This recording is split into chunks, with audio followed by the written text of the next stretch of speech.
to the OMO Podcast. I'm Spencer Scott Holmes. And I'm Ryan Dunnigan. We're coming back with Sonic the Hedgehog 3, but before we get to, well, Sonic the Hedgehog 3 isn't the comic book version. Don't think it's Sonic the Hedgehog 3 Genesis. But before we get to that, there is something kind of Sonic related. I mean, like, Sonic's, better half. Maybe that sounds actually worse. That's like they just fucking insulted Sonic. Sonic's biggest rival that now is best friends. Yeah, at some point one might stab each other in the back. We're still not too sure. But they got that Nintendo Land in Japan opened up. Yeah, it finally opened up, and we talked about it, and I remember that episode specifically because first off, we thought all right, this will kill 15 minutes, but it took up 75% of the episode of this crazy over-the-top scenario we were creating, and the last 25 minutes of it. Okay, let's talk about that new Arnold Schwarzenegger movie, Maggie. After that, it was the most bizarre ones that combined together too, because it's not even you go, hey, Nintendo Land, it's gonna be all fun and stuff like that. Well, what's that new Arnold Schwarzenegger Maggie movie about? Well, it's about his daughter gets turned to a zombie and he has to deal with it, and then he has to eventually kill her. Oh, or she kills herself or whatever. Yeah. So is it funny? No, not at all. It's actually a hardcore in concept, drama. You think in concept it could be. I mean, depending how did you find Schindler's List funny? Oh, hysterical. Well, shit. Yeah, exactly. You'll find it funny, but let's see. It was I remember one of the things because it was also on Arnold Radio News. They actually were kind enough to give us a shout out, Old Man Orange mentioned this in their podcast. Check out it's episode whatever titled "The Adult Section of Nintendo Land." So here, without context, yeah, I loved hearing that because most of us you didn't really realize, oh yeah, that was the title we gave that episode. So without context, it was all right. But no, it's interesting just because it's that thing you heard about, reading about it, and then it's finally here, 4 years later, 3 years later, and it's in Japan. They're going to have one in America down the line, probably within a year or two. Yeah, it's tied into Universal Studios, which is kind of cool. Which, I'm not going to lie, when I first heard it, I assumed it would just be general Nintendo, you have one or two Mario rides, and then just a bunch of, just a bunch of gift shops mostly. You know what I mean? That's what I assumed it would be. One second. Okay. Gotta get the dog out of here. The dog making noise. And the dog gonna get you, because the dog's making My noise. dog keeps on playing with this toy on the bed. So every 5 seconds you hear this ball bouncing. Maybe it's on the further part of the bed. Maybe we won't drop it as much. Anyway. But the Nintendo Land thing, it's almost like that glorious thing that you just never would think would be kind of come around. That's almost like a childhood dream idea. I mean, granted, I know that's what they're kind of making it and so on. And the fact that I feel like when it does get tied into Universal Studios, though, makes it easily accessible. Because if I felt like if it wasn't tied into Universal or something like that, they'd probably put it in Ohio or somewhere and be like, shit. Well, yeah. Well, then again, everybody in Ohio's like, well, fuck you. It's going to be in California or Florida. Fuck you guys. Yeah. It should be in Ohio. Or just they put all the good roller coasters. I'm like, well, yeah, but... Look, Knoxberry Farm is not be able to stand like it used to, so Nintendo offered to buy it, so we could just, why not? Fuck it. No one's coming here to eat jam and ride the Snoopy ride, so. Well, I will say Knoxberry Farm though has the best rides out of almost all those ones down there though. If you're going for straight up rides, Knoxberry Farms is the extreme version. I think that's if you're just going for I guess because it's old wooden roller coasters and stuff like that, right? Well, it's got regular roller coasters too. It's got really good fucking roller coasters there. They're better than I don't know. I almost like them more in Magic Mountain. All right, I've never been there. It's just not the one when someone wins the Super Bowl, which that's tomorrow. What are you doing? I'm going to Disneyland. It's never. I'm going to Knott's Berry Farms. I kid you not. I would go to Knott's Berry Farms way over Disneyland by far. Maybe once they get the Marvel stuff in and they build up on that and building all this new Star Wars stuff, maybe that's when I'll go back to Disneyland or something. But I'm kind of waiting back on that. I guess they do got the Star Wars thing. Yeah, they got the new Star Wars stuff there now. Yeah. Unlike the old Star Wars stuff. But I mean, before Star Wars stuff was it's relegated to that corner in Tomorrowland. But now, but then they have the But now they actually have Nintendo Land. I'll be honest, looking at it, because they try to make it look like a Mario level. There's only like 2 or 3 rides so far, but what I've seen, it looks a lot like it's way more than I assumed it would be. You know what I mean? Mm-hmm. Like it's like I assumed it would just be kind of like, you know, the tones or colors of like, you know, a Wii menu or something like that, or a Switch menu with just icons of characters around, and then here's the one Mario ride, here's the one maybe Zelda ride. You know what I mean? So I think it's time we retire the ball. Yeah, I'm just taking it. It's like, you lost your fucking privileges. Your ball rights are over. Well, it's like, then they got that Bowser ride where it's like a Mario Kart themed one where you're going through Bowser's fucking castle, and then they do it like augmented reality as well too, so you're fucking throwing items and shit out as you're kind of going by. Like, it's like, we spared no expense.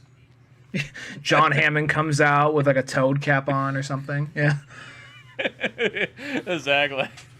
We genetically engineered a turtle and a Komodo dragon. It's loose in the park. You're like, oh, fuck. Don't worry, I can't breed. They're all females here, but well, I'm pretty sure that Bowser's not a female. Look the size of his cock. The toads are, you know, they like they just all multiply, like they spore out everywhere. Yes. The park belongs to us now. That'd be an amazing movie. Is you fucking go to Nintendo Land, but then there's fucking murderous toads that fucking take it over. And they start off looking a group of kids are fucking held hostage. They start off looking kind of cute, but as they spore more and more and more, become more inbred looking, more fucked up, you know? Yeah, it's almost like a Gremlins movie and so on. Like, at first, with, you know, Gizmo, it's fine, but then next thing you know, there's all these other, like, menacing ones. When Stripe comes in, it's like, oh, easier to fuck shit up. that would be a pretty fucking amazing one. But yeah, no, that's like, it's so cool of an idea. It's like one of those ones, God knows when you'd ever go to Japan to go to fucking Nintendo Land and so on, but... Apparently the Universal Studios, I'm not sure, I think it's the one in Los Angeles. Maybe it's going to be the one in Orlando. I think it actually is the one in Los Angeles first, because I remember seeing, like, shit, we finally, because everything's always better in Florida. And then for once, it's like, they're like, yeah, because you know why? Because the taxes aren't nearly as fucking hardcore in Florida. That's why everything's better there. I heard that like what's gonna happen is they might have like a Donkey Kong Country on the lower level or something like that. So Mario is up top and like, you stay down there where you fucking belong, you dirty ape, you know, and they just back to your fucking give cage. him the basement. He's going full on like fucking Donkey Kong Jr. on there. He's got like fucking taser out and whatnot. Like, get down there, Donkey Kong. You stay there. Don't let your son fucking out. I don't want to see his ass running around up here. You tell him if he's feeling brave, I'm over here and I'm fucking waiting. I'll be releasing some claptraps on him and waiting for him to come up here. You tell him I got that whore of an ex-girlfriend with me, too! That'd be the most ballsiest thing ever. Just think about, like, oh shit, they're doing a fucking Nintendo Land. Well, what are they going with? They're doing, like, a Super Mario Brothers ride or a Zelda or a Metro or something? Like, no, they're going with Donkey Kong Jr. The one game where Mario's kind of the bad guy? Oh, yeah. They're fucking well, owning up on it. Pinzer's View you're looking at. He's full on the bad guy. So pretty much what you do is you go there and you put on a fucking like jumpsuit, like you're getting ready for like the Olympics 1985, and you gotta run through this fucking maze to save Donkey Kong. As Mario's throwing shit at you. Here's to bring it back around to Sonic, and then we'll get back to Sonic topic. I could almost see like a Sonic Adventure 2 style. Because Sonic Adventure 2, I mean, I guess Sonic and Knuckles, I guess you can say, was one, like, you get to play as the bad guy, but as you really play it, you weren't really playing as the bad guy. Yeah, he was just kind of brainwashed into thinking that Sonic was the devil. Yeah, he was fooled, you know. He got, you know, Knuckles always gets tricked. He's very gullible. And at the very end, they fucking, like, once you beat Sonic and Knuckles, it's like they play the fucking Who's, won't be fooled again.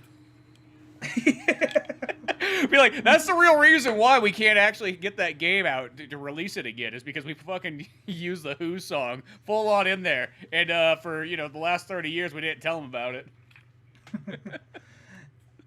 And then like But then but then think about Sonic Adventure 2. That was like, oh my god, this one you play as the bad guys, and the idea of playing as Robotnik for a minute sounds kind of interesting because you never done it before.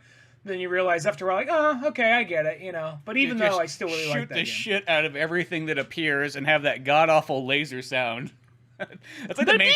Yeah, that's the main thing about it. Like, I felt like that laser was like, if you needed a game to drive your parents fucking insane. Like, guess what? The fucking Robotnik and Tails levels where you got that laser that every single time that laser goes on, it's like. And God forbid you run through like a couple of little item boxes at once, where it's like boom, boom, boom, boom, boom, and one's like yes, aha, aha. Oh yeah, you get like that too and whatnot. But I guess that I was gonna go is the Nintendo version of that could be like if they want to do the stylish, edgy. Remake of some kind, like Mario, or like Donkey Kong Jr. You get to choose to play as Mario or Donkey Kong Jr. But then by the end, you have to work together for some fucking reason, Yeah, exactly. You'd figure out a way and whatnot. But yeah, no, that'd be actually kind of interesting too. But I look forward to Nintendo Land no matter what it is. But I guess kind of before we go right into Sonic real quick, there's also it's once again it's kind of Nintendo, but I don't know, these things all lead together. I could find a way to lead this into Sonic too in a really goofy way, but apparently, or not apparently, this did happen. There's somebody who fucking had this file from like one of the development kits from Xbox 360 back in 2006. Rare actually made a GoldenEye remaster. And then, because of rights reasons and so on, it just never could be released and so on. But it came out for like 1 hour under the name Project Bean. So if you had like a developer's like Xbox kit, you could actually pull that file up off there. And somehow, some way, somebody downloaded it and they finally like threw it out there onto the internet. So now you can just go out there and use an Xbox 360 emulator and play the fucking GoldenEye remaster. That's just like the Perfect Dark one that they did at that same time on Xbox Arcade.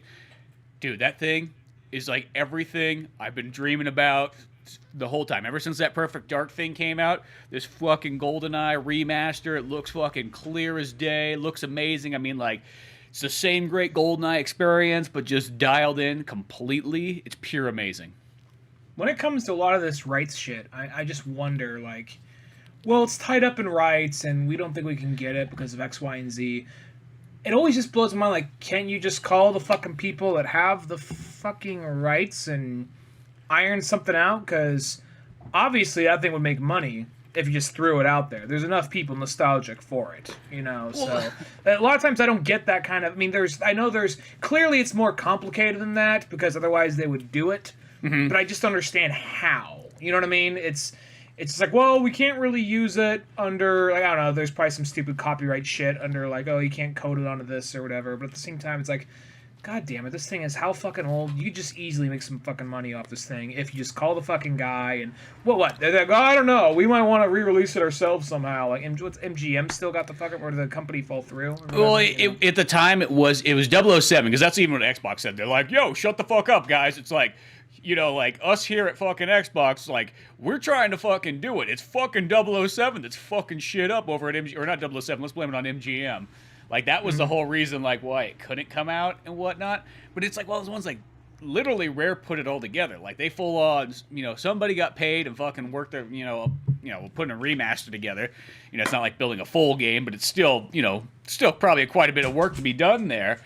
And it is just one of those ones where it's just like, it's such a bummer that couldn't be released, but dude, it came out, you can fucking download it, like, use an Xbox 360 emulator. I played through the whole thing, the fucking thing ran flawlessly. It was just like, it's so perfect. It's like one of those ones, like, why do people got to get so, it's always the downfall, people get so picky about the rights. That was like the same thing with like the Spider-Man, the animated series, is why that had the longest time to get released was because it was just, they could not find a fucking deal between like Fox and Sony, but be like, who gets the money exactly? Mm-hmm. And it's just, well, it's also like, well, I gotta say is, well, if MGM, maybe if they dug up these rights a little sooner and made it happen, they wouldn't have gone out of business in the mid 2000s and have to sell off all their assets to get back. Yeah, exactly. Just saying, maybe this may cause. I'm more joking, but maybe this would give them a little extra change, a little extra boost if, I don't know, they were not being a bunch of bitches. Exactly. It's just I'm going to assume they're a bunch of bitches just from other things I've heard in the past, but you never know. Yeah, it's one of those ones. It's when people get kind of greedy. Like, I almost think sometimes when it comes down to some of those kind of copyright things and so on, like, especially at video games, because video games is one of the ones with it, since the technology changes so rapidly, and we all know that, like, you know, for the most part, other than, like, the true dedicated fans, once about, 10, 20 plus years goes away, it's almost like video games, like certain ones just kind of fall off to the wayside. And I felt like, can't you guys just all just take like a small percentage of it and just kind of have it be able to be re-released? And like, what's the big deal? It's like, you're either going to make money or not make any money. What would you rather have? You know what I mean? Mm-hmm. Make a little money or make no money. It's up to you. It's like, that's how I kind of feel. And they always end up choosing like, let's make no money. Exactly. And it's always like, it just seems so like, chances are it's always like some old fuck that looks like Harvey Weinstein who he's like, this fucking nerd shit. No one likes it. It's gonna fade out. I've been saying it since the Atari came out. This shit's gonna fade. It's gonna fade. You know? Yeah, so. There's always that fucker and whatnot. But to tie it all into Sonic, this is how I'm gonna tie that together. There's a fucking GoldenEye mod out there where you play Sonic the Hedgehog characters. So there we go. I've seen that. Yeah. And and like Sega's always pretty loose when it comes to fan-made stuff too. That's another thing. Well, I think Sega's like, we're just gonna have a fucking money. They got better ideas than us. Fuck it, go for it. Well, I think it's that. Just like we don't got the money to spend to fucking sue people. Like we're still paying back fucking like Saturn loans. Where's the? Hey, where should I send this to? Like, you just there's we don't actually have. Do you have like a PO box or something? We don't actually have a P.O. box. Just go down like 5th Street, and there's a motorhome like parked there. It's painted blue. You know, just ask for Benny when you knock on the door. Benny will be there. He'll take care of it. Knock 3 times, not 4. Okay, that's all I'm gonna say. Just knock 3 times. Yeah. What happens if I knock 4 times? Don't. Just don't. So yeah, but going into Sonic the Hedgehog, going as in the comic book and whatnot, I did continue my fucking Sonic 06 experience kind of here and there throughout time between when we did Volume 2 and now doing Volume 3 and whatnot, and I have made progress. Boy, is that game like that. That game's been just like that challenge game. You know, when like some people be like, oh yeah, I go for these real hardcore games, gonna get some Ninja Gaiden in or some Dark Souls or something like that. I feel like in the last while, that's what Sonic the Hedgehog 06 has been, but it's challenging in like a completely different way than like a real challenging game. It's more just like, hey, you're gonna get fucked, and it's not because the game's technically real hard. It's just because bad shit's gonna happen throughout your journey and whatnot. But I think I'm about. You're gonna think, how far do you really want to go for that checkpoint? Holy shit! And especially when you get to like the second act in those levels, you're like, why does it not fucking save right there? That's the thing, because you go, what's gonna happen in that second act? Because that second act's always like the fucking random, like, let's roll the fucking dice and see how we're gonna fuck you over this time. Because that's almost where you'll get the weird, like, hey, let's do the Sonic the Hedgehog where he's racing through the levels, which is always like, don't run into anything. In theory, that should be cool. Yeah, but like, everything you run into, fucking Sonic loses rings, and then he continuously keeps fucking rolling down the hill, and you're out of control, so that, like, if you don't get rings while you're fucking rolling out of control, you might run into something else. And die right there. And die. Well, that's there's that like temporary like invincibility blinky thing, but that doesn't last too long, and you could very easily hit something. And there's also that thing which is broken as fuck. When you fight Silver, if Silver hits you once, he could totally fuck you, and you could also get stuck in this loop where it took me like 4 minutes to fucking die, because he grabs you, he throws you, and then before you have a chance to kind of regain your balance, he grabs you again, but in that time, a ring bounced on and got me, and I just found myself in this fucking endless loop of getting grabbed, thrown against the wall, and losing my rings, and having one ring just land on me just so I can survive, just for it to keep on happening. Like, is this what hell is? And then plus, the whole time, the camera never is fucking looking at Silver. It's always, like, you're literally battling that fucking, battle practically blind. And he's always like, and he keeps on saying, take this! It's no use! Take this! It's no use! But you know what's the weird thing about that game, though? I will say, that game oddly gets better as you go through it. I don't know about that. I beat it as Shadow, I beat it as Silver. When I can't bring myself to beat it as Sonic, and not because, like, you're right. It's not that it's the hardest game. It's just I think I said this on like volume 2, maybe even volume 1 of the comic. There's like a level, like a water, like a ruined water level or something, and there's a part where I'm running along the side of a waterfall, and it happened to me like twice, and I couldn't really figure out like, because the waterfall is going one way, but then there's a piece of land coming, so which way do I because I'm running through like this water vortex, and it's kind of pulling you a particular way, and I think I was trying to figure out which way to lean more towards. And I died twice right there, and by that point I already made up my game. Like, well, I already beat it as Silver, I didn't like it. I beat it as Shadow, I didn't like it.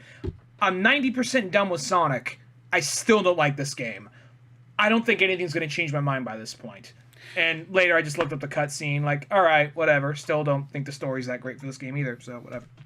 Well, what I mean by that, though, is, like, as the game goes on, it's like, after, like, the first couple levels, they just completely practically drop that open world crap and just goes like Sonic Adventure 2 style. I'm like, well, one, that's how this game should have played the whole time. Just get rid of that fucking running around bull crap.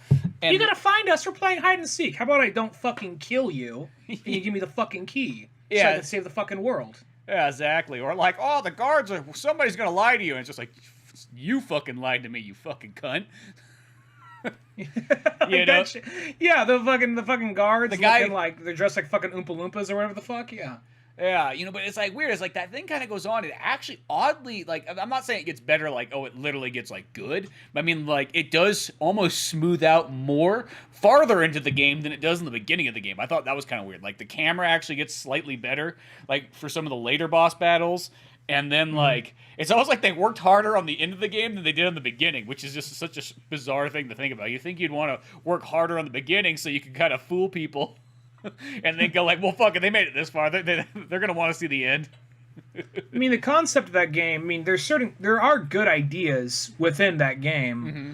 It's just poorly executed. And, you know, I honestly, people always say, like, super cartoony Sonic in a super realistic world.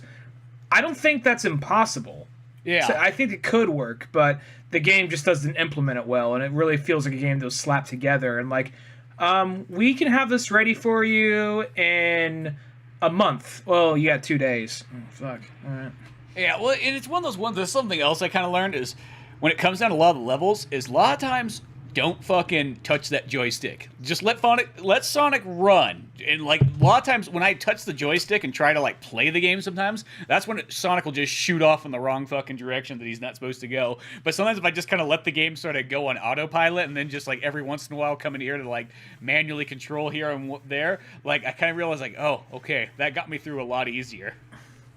One level I actually remember enjoying in that game was the Sonic level where you're chasing a train. Just the idea of like you're in this green mountainscape and cliffs and you're chasing after a train, and it had a lot of that industrial, like, even though you're still in this kind of green area, you had a lot of this old rustic kind of industrial quasi steampunky stuff along the way.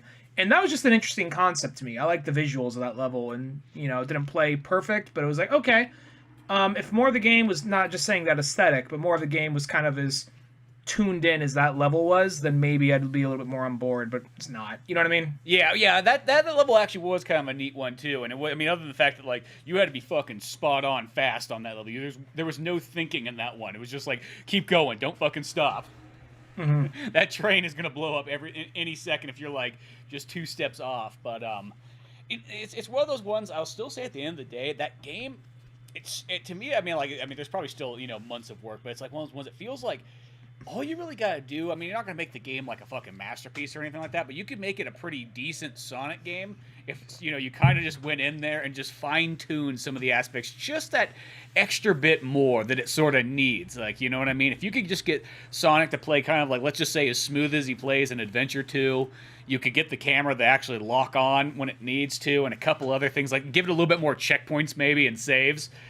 I feel like that game could kind of come around to being halfway decent. It's just those things just kind of drive you up the wall. But it was weird. It's like, as a gamer, I'd get kind of frustrated, I'd be like, fuck it, fucking die, and so on. And then I come back a couple days later, I'm like, okay, I'm gonna give it another fucking go. Let's give it the college try.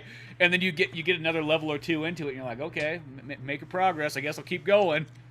Well, it says a lot, and we'll actually jump into the comic here in just a moment. But it says a lot that you're still playing your way through it, because you're the kind of person who can knock a game out like in 1 or 2 days. So the fact that we talked about this game on Volume 1, then we did Volume 2, we did the Batman Soul of the Dragon, now we're doing this, and you're like, I'm almost done with it. Yeah. That says it's taken you some, do I really want to play it right now? Well, this sounds weird. To do. Recently, though, I've been doing this thing where this is something I used to, like, a few years ago, I would have said, this is blasphemy. You should never play video games in this style. But I've been doing the thing where I've been, like, playing, like, a bunch of games, like, all at the same time, like, just jumping back and forth and kind of going, like, okay, like, I got 10 fucking games started at once, which it just sounds like overkill, but it's like, I'll just kind of go back and forth between them. So I've been doing that, and it's oddly been working. I would have said, 10 years ago, me would have been like, no, you fucking start a game, you stick with that game, and if you're going to play another game, it's got to be something arcadey, like a fighting game, or something that won't, like, break up your time in it, but I've been kind of going back between, like, RPGs and, like, shooters and Sonic the Hedgehog and fighting games and so on, and just kind of, like, intermixing it together and flowing it and so on, and wrestling games, and so weirdly, it's been kind of that, and I was like, shit, we're doing the podcast, let's get in a Sonic mood, I'll play some more fucking of the Sonic the Hedgehog 06 and fucking see how much farther we can get. Yeah, lately for me, it's mostly been Street Fighter V, just from playing through that, trying, just playing arcade mode here and there, and then just doing individual story modes. It didn't take me too long to beat basic story mode, so yeah. Mm-hmm. No, that game's always fucking amazing. Yeah.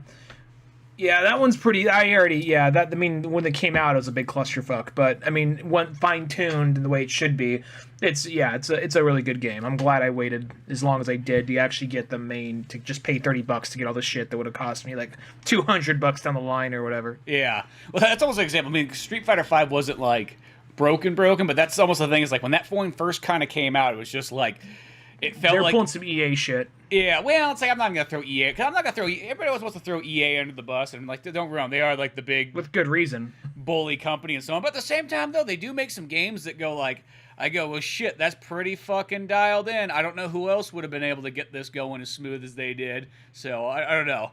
Like, I don't want to go on it too long because it leads to a whole other conversation. But I just think that they just business practice wise, it's bullshit, and they've given people like half a game basically almost just to like download the other half as an expansion. Like, oh, go fuck yourself, Yeah. Even like it's not strictly an EA. That's why I don't want to throw, because everybody always wants to use EA as a punching bag. I'll go. There's a lot of because they companies. kept on doing it at like game after game after game, and just like. But then they finally kind of wised up and eased up on it, apparently, in the last couple games, so that's good. Yeah, because EA, like, I'll say this in the last couple of years, like, dude, I don't know, like, everything they do, it's like they give you a lot of shit for next to nothing.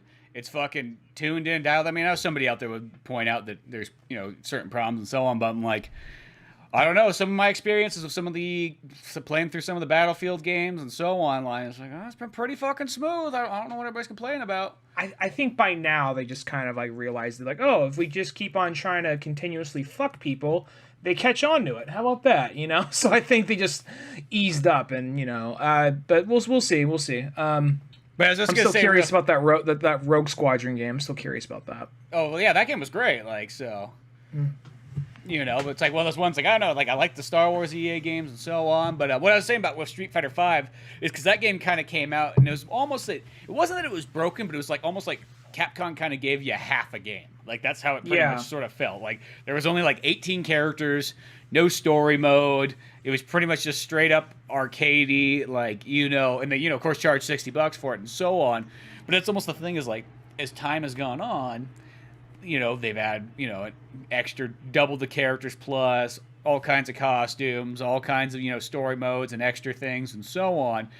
I feel like it's like, well, one's like Sonic 06, of course, that's kind of I mean, the internet was there, but like most people still didn't have their video game consoles hooked up to the internet at that time. That's one of those games that's like, God, if you would have just gave it like, hey, like, fucking add some fucking patches in there and so on, that game could almost be put back together, and you could actually. If only it wasn't Sonic 06, but Sonic like 2015 or something.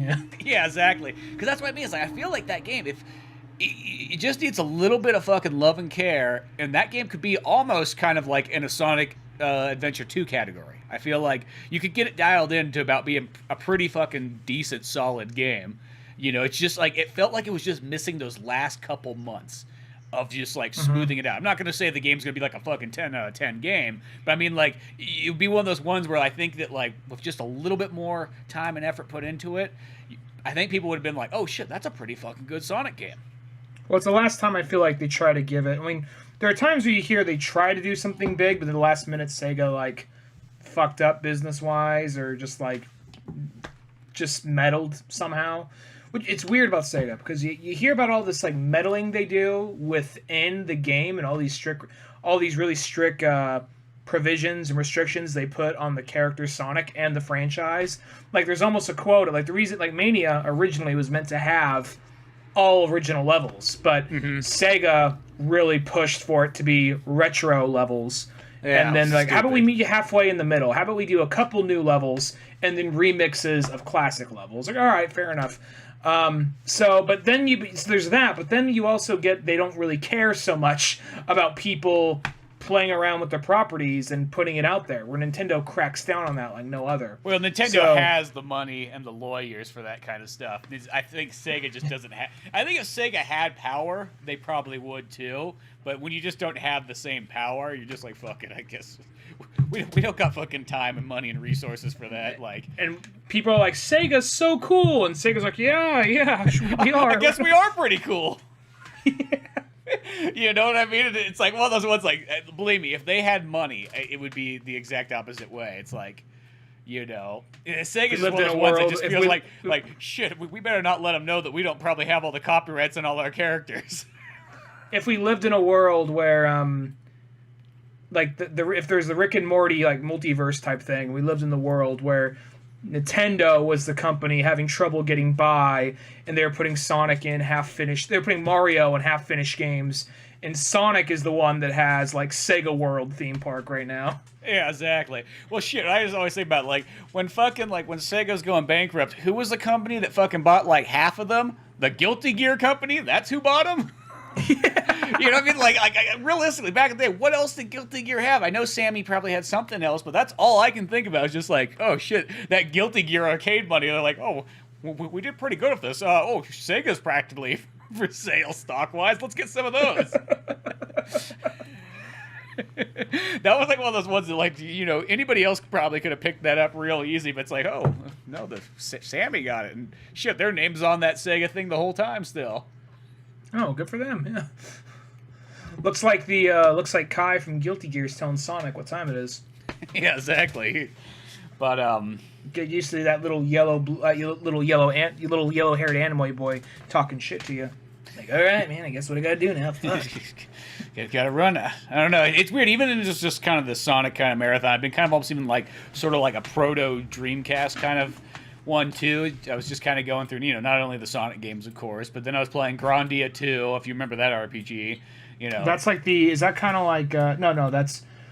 I'm thinking of Skies of Arcadia. There's like the pirate, Skies of Arcadia. Yeah, Skies of Arcadia. Like Grandia 2 and Skies of Arcadia are kind of like the two big RPGs of the Dreamcast. There's other ones too, but whenever I think of it, it's like those two. And Skies of Arcadia is technically Phantasy Star. It's made by the same exact original creators of Phantasy Star. They're just doing something else. So you could almost even say it's kind of like Phantasy Star 5. Just not that Phantasy Star Online shit they're doing. Yeah, because I think that went to like a different team. And yeah, the Phantasy Star Online stuff, that's like a completely different game. But fuck, Grandia 2, I was just playing that again. I'm like, because it's, you know, it's in kind of like the Final Fantasy style and so on, but it's fucking. I was like, I haven't played it in probably almost 20 years. I'm like, dude, this game is so fucking dialed in still. It's like it's almost like a perfect fucking RPG. And then I was they kind of have a similar aesthetic, right? Those two games. Yeah, Grandia and Skies. Yeah, well, because it was kind of like Grandia comes from the Game Arts company that was the one that did like they're kind of like the Sega art. You know, if SquareSoft made Final Fantasy games for Nintendo, you know, in a sense back in the day, and then I guess in the PlayStation, Game Arts sort of was the one doing it for Sega because they did Lunar 1 and 2 on CD, and then on Sega Saturn they had Grandia 1, but it just took forever to come out in America, so it just came out in the PlayStation instead. But and then Grandia 2 was on Dreamcast, later came to PS2, but it's kind of like Sega's sort of like company for putting out RPGs. Near the end, to bring it back to the comics, I want to say some point near the end of the Archie Sonic comics, they did some kind of major, like, almost Marvel Endgame style crossover, because I want to say that's where Sonic and Mega Man met up, and that sounds like some shit you would have done to like help sell the book and have like a fun little crossover. But apparently it was really relevant to the story, and apparently it was just crazy. I have that whole set of those Mega Man and Sonic ones. Maybe you know about this, because I was flipping through, I just saw things for it. And I know it wasn't fan art. I know it was actually official comic book stuff. They had like this crazy battle where it's like Sega characters and Capcom characters all working together to stop Sega villains and Capcom villains, essentially. So you saw like... For some reason I thought that was just like a variant cover in there, but maybe I could be wrong.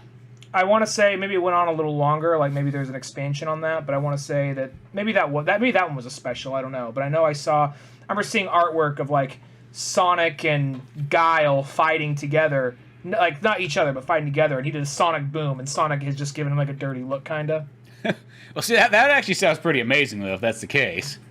I think there was I think you even saw, like, Skies of Arcadia characters in there, Sonic fight with Alex the Kid, and Space Channel 5, or whatever. See, and that's such a bummer, because there's so many great Sega kind of characters and games and so on out there, that I wish Sega would just... That's why I always wish Nintendo sort of bought them. But then again, I feel if Nintendo bought Sega, they wouldn't have had the time to, like... Almost like Sega would have got very backburnered, and they probably would have used Sonic and a couple other things.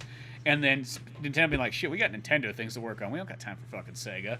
I'm looking at this... Oh, sorry, go ahead. And I was just thinking, like... But, like, at the same time, I just feel like... Sega they almost just need another company that says, like, hey, we fucking love Sega and we just want to make Sega games new again. You know? I mean, I know, like, right now it's kind of getting a little bit better because, you know, we got like Streets of Rage 4 and Sonic Mania and the Panzer Dragoon fucking remaster or remake and, you know, some other ones like that. But it's just like... It'd be nice to start seeing some more stuff. Like, hey, let's get a real Phantasy Star game. Not a Phantasy Star Online game. Let's get a real Phantasy Star, like a Phantasy Star 5. Let's get fucking, like, a new Virtual Fighter. Let's get, like... And before these games get too old, nobody knows what the fuck they are anymore. And then there's, actually, I pulled up just this one image right here. And, yeah, this thing was official. It was an Archie comic thing. It was called Worlds Unite. And on the front, it's like Sonic and Mega Man... back to back, but then behind them they got a bunch of other different characters. You see the lady from Golden Axe, you see Alex the Kid, you see Ryu, you see the pirate guy from Skies of Arcadia, you see Pantra Dragoon dragon thing, you know, and Virtua Joe. So yeah. That sounds amazing, because I think the one that I have was Worlds Collide, so that must have been like the second kind of... Yeah. So I mean, we should track. I don't even know because that sounds amazing.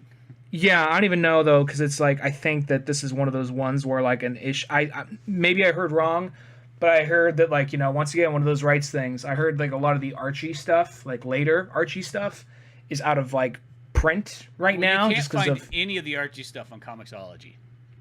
Yeah, so this might be one of those cases where it came out when it came out, and so I'm sure there's PDFs of it somewhere. But yeah, it would be cool to track that out and do that.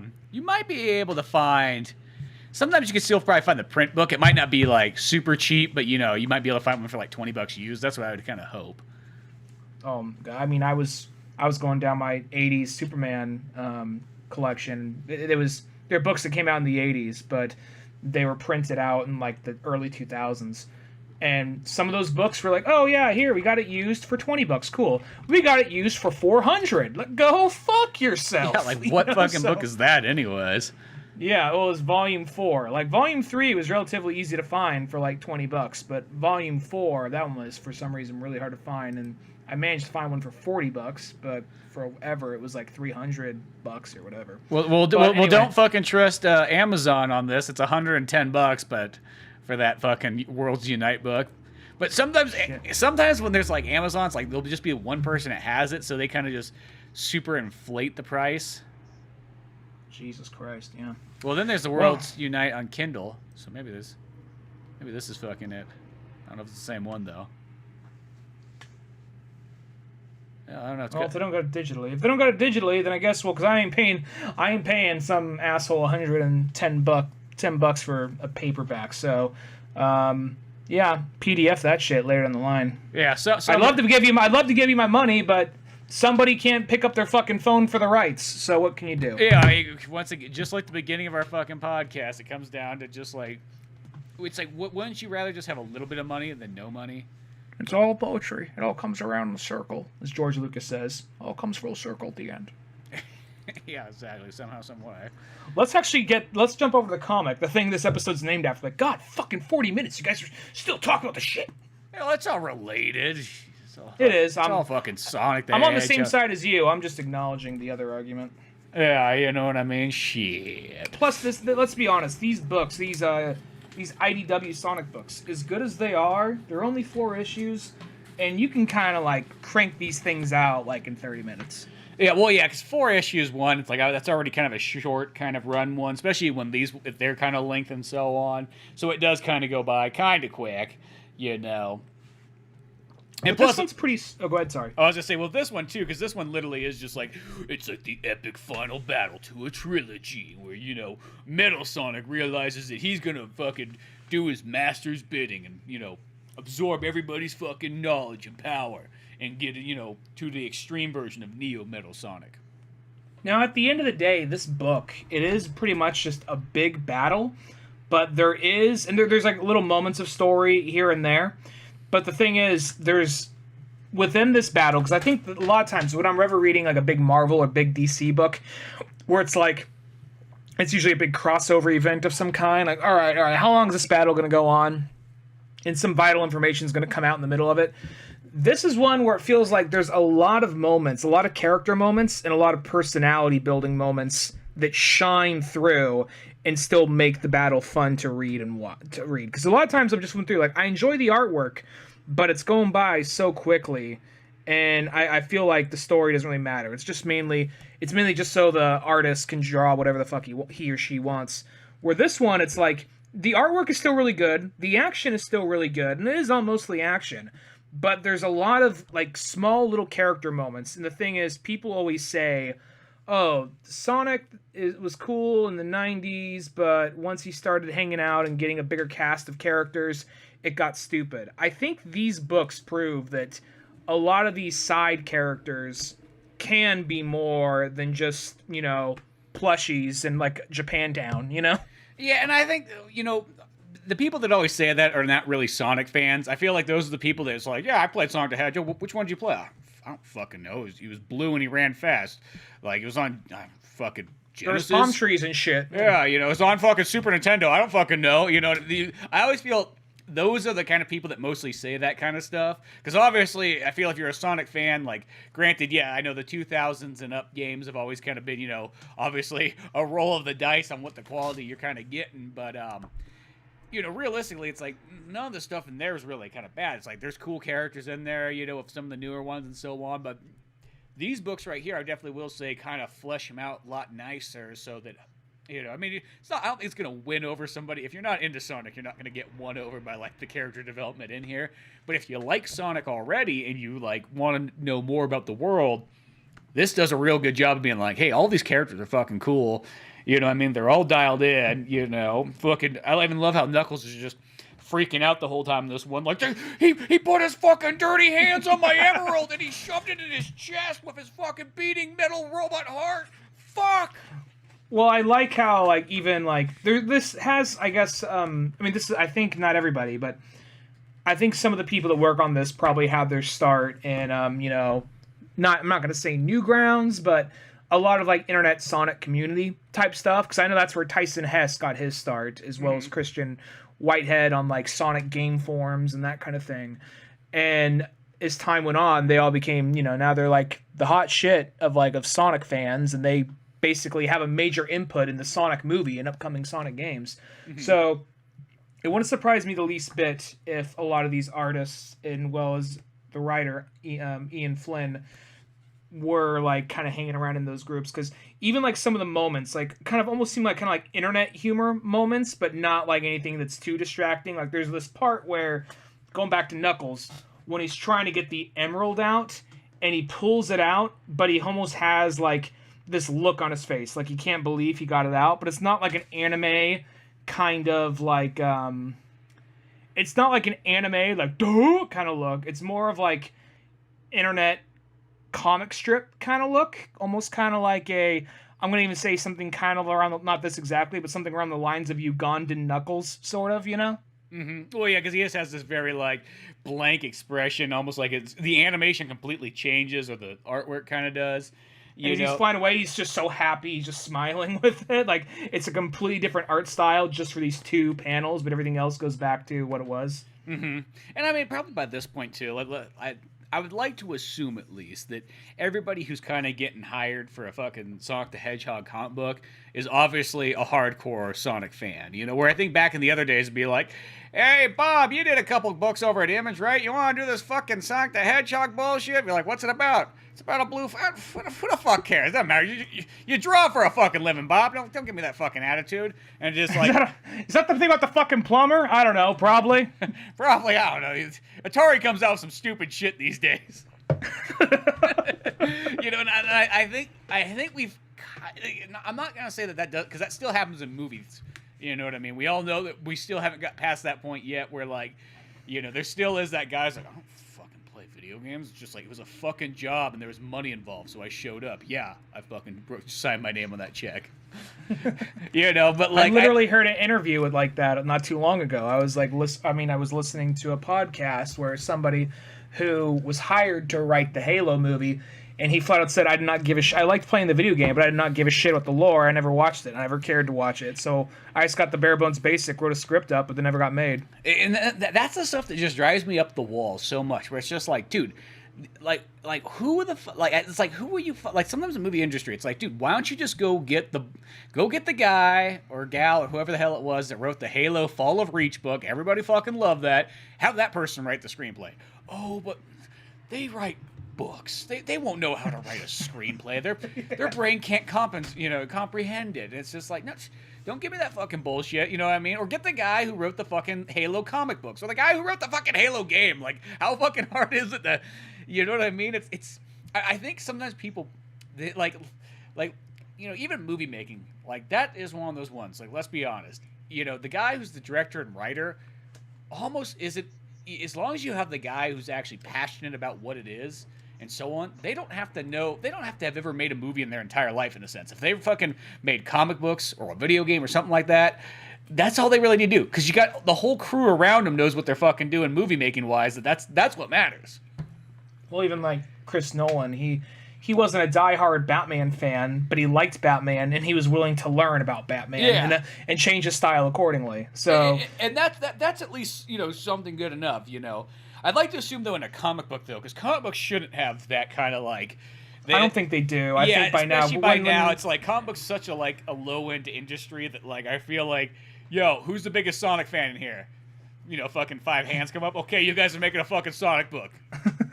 Early Archie, I want to say, it was like, because it was a mini-series, and it was kind of loosely based off Saturday Morning, tied with Cross of the video game. And they're like, okay, all right, well, it's going to be a mini-series. It's probably going to be canceled, so just go for it.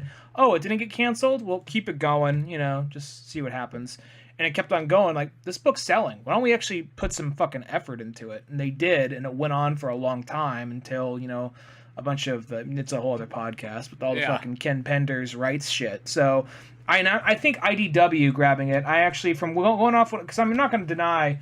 There are some good stories in the Archie from what I remember, but the IDW, I think, does a good job of condensing it down to, like, because the thing is, after a while, if you open up an Archie book, it is interesting seeing kind of like the Saturday Morning characters suddenly in, like, you know, Sonic Adventure style. That's interesting. And, you know, the characters did expand. They did go to other places. But then there's also a bunch of other shit, like, I don't know who the fuck all these guys over here are, just shit from the comics only, you know, where I'm sure if you read it, it's good, but it makes it hard to jump on, like, where do I jump back on at, you know, and because it wasn't always good, it eventually got good, though, where IDW, it's more like, this takes place in the world of the game, this takes place between games, but at the same time, it feels like you don't really have to play every game to get it. But if you do play the games, there's a lot of small little references. And like we said, this issue is basically just a big battle. And at the end of the day, they're fighting Neo Metal Sonic from Sonic Heroes, trying to live up to his programming, even though Robotnik's out of commission. And just this big battle happens, and spoilers, they win. And well, I guess we'll get to the bigger plot point that happens afterwards near the end.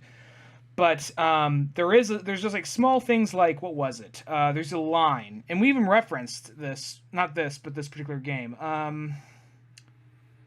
This is how you know they're fans. There's a part where Neo Metal is talking shit, and they kind of made Neo Metal somewhat of the Ultron of this. And I don't mean that strictly because he's a robot, but I got some kind of like Age of Ultron kind of vibes, because he's a little bit more snarkier. He's not just like mean robot must kill. He's a little bit more of like talking shit. He's a little bit more sinister. Like he enjoys what he does, or he's programmed to do it. And he says the resistance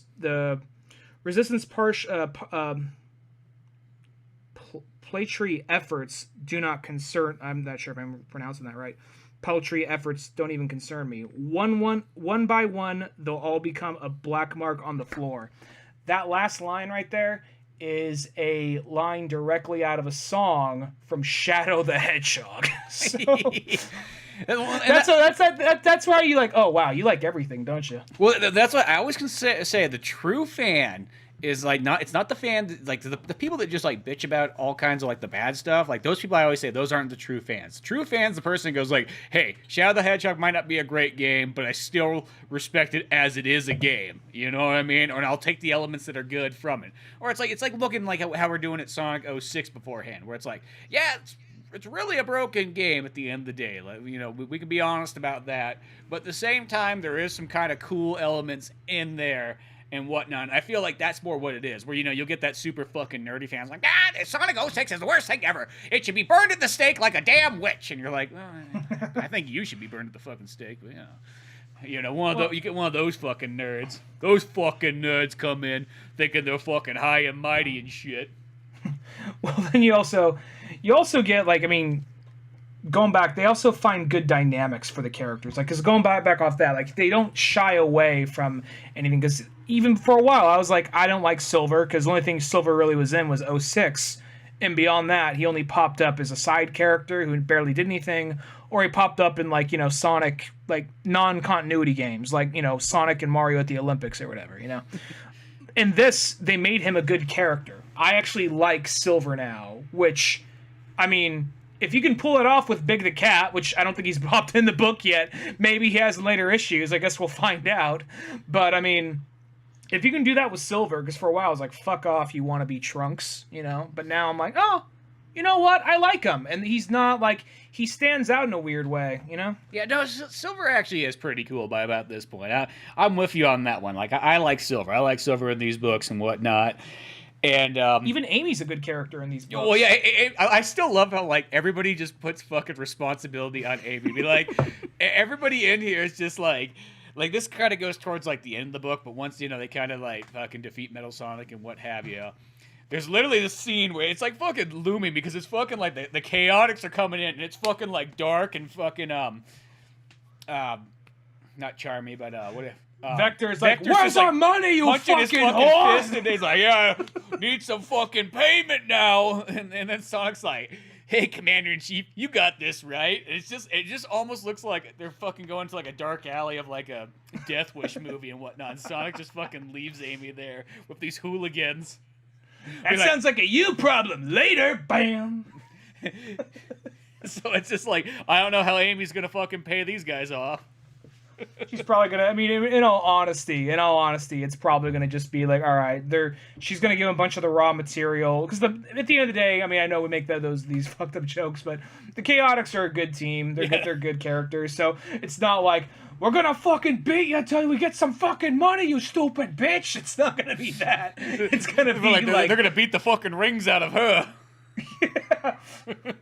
It's gonna be. They're just gonna like. If I had to guess, she's gonna give him like a couple barrels of that raw material, and they're like, "What the fuck are we gonna do with this?" I don't know. It's payment. Figure it out. Like, you know. So it's probably gonna be something to that effect, and SBO is just gonna go along with it. And Charmy he's happy just to be there. Yeah, he's happy to have friends. That's what he minds. Yeah.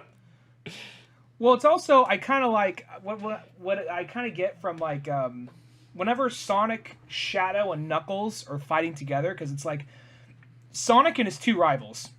Yeah. And I get this Sonic, Piccolo, and Vegeta. Not Sonic. I get this Goku, Piccolo, and Vegeta vibe when the three of them work together. That's definitely kind of how it is, because, you know, Knuckles is kind of like a Piccolo type character. Yeah. Like, maybe he's not as wise, but yeah. Now he's just been a good guy ever since, so people kind of forget about that part. Vegeta, they're not really friends, but they're not enemies, but at the same time, he's never really let that grudge go. And there's, like, because there's this whole part where, like, because for a minute, it's Sonic, you know, they're like, okay, we gotta split up into 3 teams, and then Blaze says, you know what, how about I take Neo Metal on with my super form? You know, like, oh, okay, that's a deep cut from Sonic Rush or whatever, that's cool. And then Tails is like, whoa, hold the fuck up, guys. Like, you think that's a fucking good idea? I mean, think it through. Like, if she uses her fucking, you know, Neo Blaze form or whatever, Metal Sonic's just gonna absorb that, and he's gonna be, like, super fucking powerful. And everybody's sitting back like, oh, I guess we had an idea. Fucking Tails had to ruin it. Yeah, he's fucking right, yeah. And then she's like, all right, well, I'm gonna go take out the whole fleet by myself. In the meantime, most of the other characters are gonna go handle all the goons, because I'm not sure if we said this. Angel Island got taken over by it ended with Volume 2 with Angel Island being taken over by what was left of Robotnik's empire. Yeah, Metal Sonic. And then so all the other characters are going to go through the island, knocking out all the different badniks and whatnot. Mm-hmm. Sonic and Knuckles are going to go face off against Neo Metal, and Shadow just disappears. And Rouge says, did you want, like, Amy's like, where'd Shadow go? He's like, did you honestly think he was going to stay around to take orders from anybody? He's like, what's he going to do? Like, well, chances are he's probably going to the same place Sonic and Knuckles are. We just got to hope all 3 of them don't trip each other up trying to outdo one another. Yeah, there's going to be too much testosterone going around. Too much of a dick measuring contest between these 2 hedgehogs and a fucked up looking porcupine. Yeah, fucking the echidna going at it. But, and then kind of like, I guess, like, as that whole battle's raging on, the other thing that's going on is you got fucking Dr. Robotnik, who's the Mr. Tinkerer, like, fucking hanging out in his, like, egg land. And I like how they get, like, the rough and tumble guys come in. And, like, you know, Dr. Robotnik's like, hey, you guys coming in? All you need's a smile. He's like, Cannon, old man, you're coming with us. We're taking you back. He's like, oh, but I don't want to go or whatnot. He's like, did you think there was a fucking choice? Well, it's like also kind of like he's just sitting around like, I'm just an old tinkerer. Hey, you guys like the Grateful Dead? Like, shut the fuck up, hippie. Yeah, just like fucking punches him in the stomach, like kicks a fucking roller coaster car over and be like, this guy's coming with us. Friend of the devil's a friend of mine. Well, who's gonna be in charge here now? The little one with the curly hair. Yeah, that one's in fucking charge now. We're fucking out of here. We're taking the old man. No, like, that whole, like, here's the thing. Rough and Tumble, people think that, because, you know, Ian Flynn worked on, like, Sonic Archie for a while, and he made, what was cool about that is, you know, because even when he was working on Archie, he was still reaching into the very far back pages of Sonic history and pulling characters out. And he had this team, and I kind of wish I could find more of their stuff, of the Sonic comics, because I would like to see more of these characters.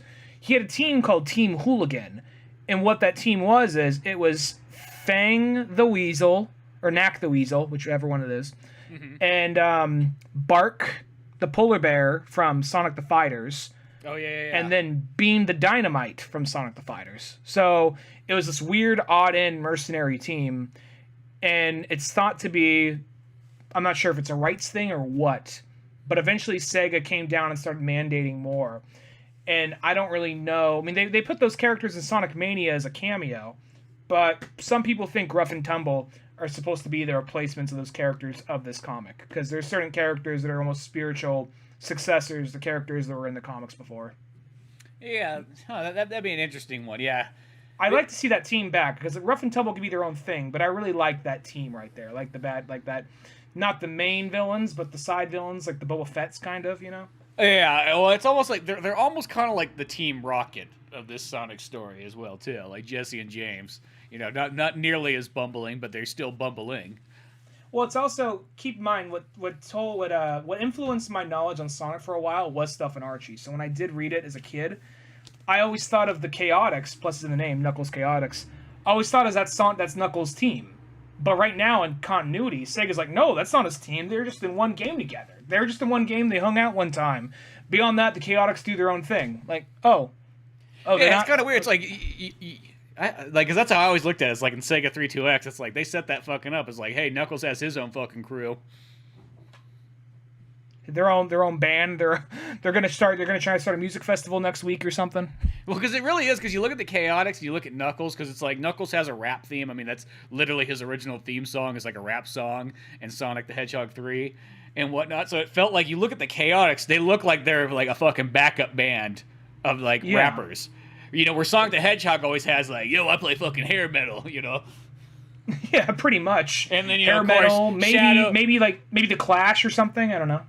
Yeah, I don't think. It's more punk. Yeah, but... I was gonna say. I guess you could say a little bit of punk, but I always picture Sonic the Hedgehog like Van Halen, like almost. Ain't nothing but a good time. Yeah, like and that's Poison, about, but still. Fucking, partying and fucking super guitar solos and so on. Knuckles. Chili dogs and cocaine. That kind of like would just be like the gangster rap / like maybe funk rock and so on. You get Shadow in there. He's like the industrial. Kind of like everything from kind of like Marilyn Manson, Rob Zombie, probably progressing into emo even. Tails is like, hey, does anyone like Pete Yorn? Yeah, exactly. You know what I mean? I feel like I got the new Sonic Youth album. Oh, Tails, come on, dude. No, realistically, and like more of a like I'll use Tails in this way. In like Tails in like a better way though, I feel like he would be something like Smashing Pumpkins. Like he gives me more of that alternative kind of vibe. I think Shadow is, in all honesty, more Smashing Pumpkins. How emo, because they kind of helped create. That's kind of true because they're kind of proto-industrial. Goth. Tails is the one walking in like, hey guys, who else likes the Gin Blossoms? Yeah, like he definitely would be like like some fucking pop band of kind. Either that or he would be something. He would be the guy that like everybody's got soft 90s rock. Everybody's got these fucking new bands kind of going on and whatnot, and Tails would be like, you guys listen to Gordon Lightfoot? You're like, Tails, that's like, not only is that soft, but it's also really fucking old. Like you brought a fucking LP over, like we're fucking got CDs going here and mini discs. You're the technical guy. You're the genius, and you actually kind of helped create the SoundCloud. You helped create the cloud out here, like the digital cloud in this world of Mobius. You're the one that created it, and you're still walking in with fucking LPs. Yeah. Well, Gordon Lightfoot's always better on classic vinyl. Oh Jesus Christ! He's gonna try to make us sit here and listen to it. He doesn't want to listen to. He doesn't really want to. If you put on like he's kind of picky and choosy about what Springsteen album you put on. It might be a little too harsh for him. He likes the Springsteen albums that doesn't have anybody else on it except for Springsteen and acoustic guitar. Nebraska. He just likes Nebraska. That's the only one. Like he's not really into the other ones, but Nebraska is one of his favorite albums. Beyond that, no Springsteen. Beyond that, it's back to a John Denver marathon. But yeah, aside from Tails' musical choices, even though he's not in there doing a whole lot of like fighting, it's kind of one of those things where they find interesting ways to utilize his character. Like they show that he is the tactician of the group.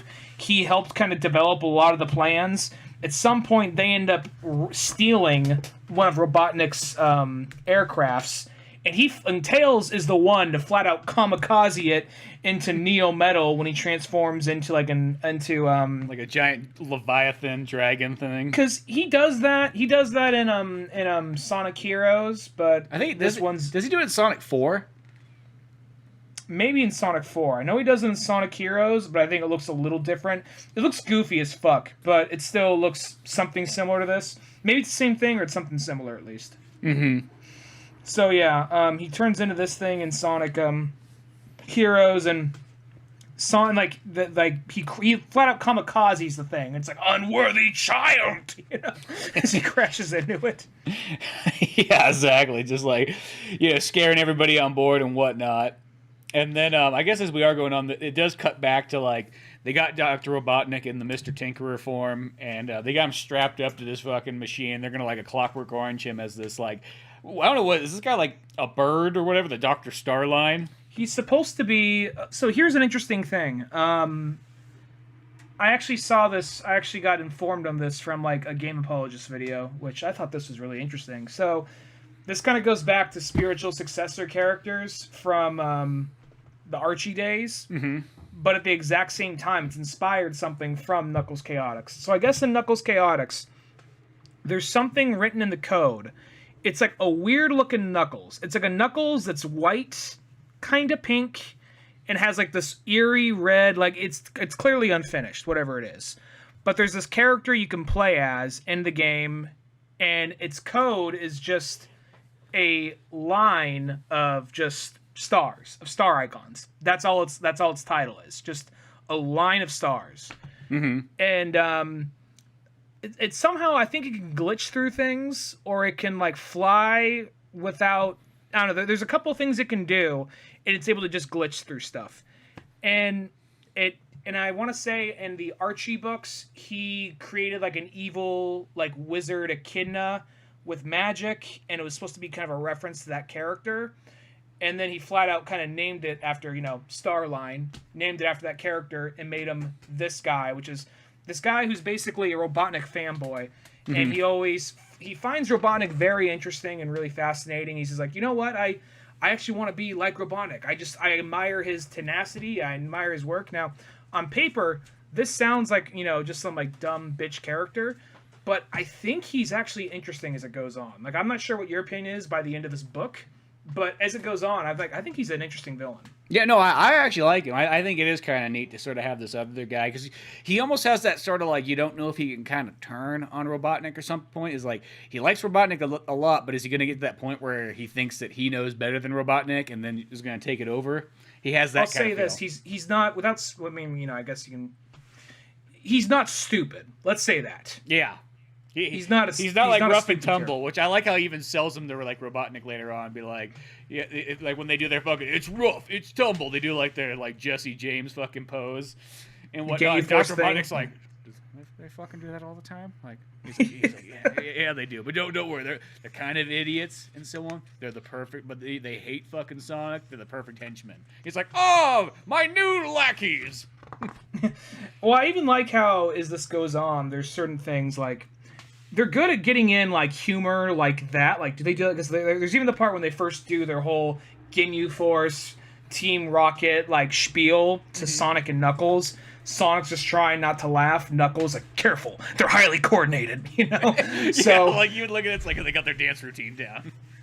Yeah. So the idea of, like, it's good. This book is actually good with humor. Not every joke lands, but I think a lot of the jokes, like, you know what? For being a PG book that's primarily aimed at children, you actually managed to get some good, like, clever lines in there. Like, at some point, like, we put Robotnik in front of his old badniks to see what he do with them, and he keeps on like making them. You see like one of the little like ladybug things nicely like hedging, like trimming a bush in the shape of Sonic, and he's all clapping like lovely.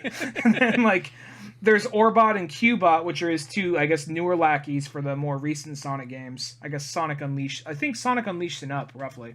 And at some point he says like, wait.